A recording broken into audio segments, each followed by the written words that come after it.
ஹிந்தி கற்றுக்கிறதுல என்ன பிரச்சனை? First time I feel so bad of not knowing Hindi. Yes, நான் சொன்னது கொஞ்சம் கான்ட்ரவர்ஷியலாக இருக்கும், ஆனால் இதுதான் உண்மை. I feel so bad of not knowing Hindi.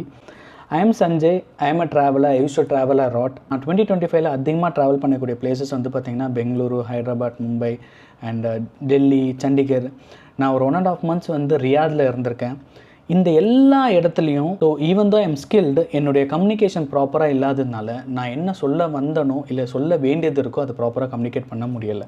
So இங்கே இருக்கவங்க எல்லாருமே வந்து பார்த்திங்கன்னா ரொம்ப அழகாக ஜியோ பாலிட்டிக்ஸை ப்ளே பண்ணி நமக்கு வந்து அந்த லாங்குவேஜே படிக்க விடாமல் பண்ணாங்க. நம்ம அதுக்குள்ளே போக வேணாமே, நம்ம இதை அப்படியே ஓப்பன் பண்ணி பார்ப்போம்.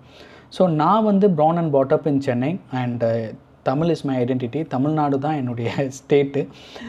பட் ஹிந்தி கற்றுக்கிறதுல என்ன ப்ராப்ளம் இருக்குது? இது ஹிந்தின்னு பார்க்க வேண்டாமே, ஹிந்தி ஒரு தெலுங்கு ஒரு கன்னடா ஒரு Marathi, what ever the language it is, இதை கற்றுக்கிறதுனால என்னுடைய கம்யூனிகேஷன் ரொம்ப அதிகமாக இருக்க போது என்னால் அவங்க கூட ஈஸியாக இன்ட்ராக்ட் பண்ண முடியும். ப்ளஸ் நான் அவங்களுடைய நேட்டிவை ரொம்ப அழகாகவும் இன்னும் தெரிஞ்சுக்க முடியும்.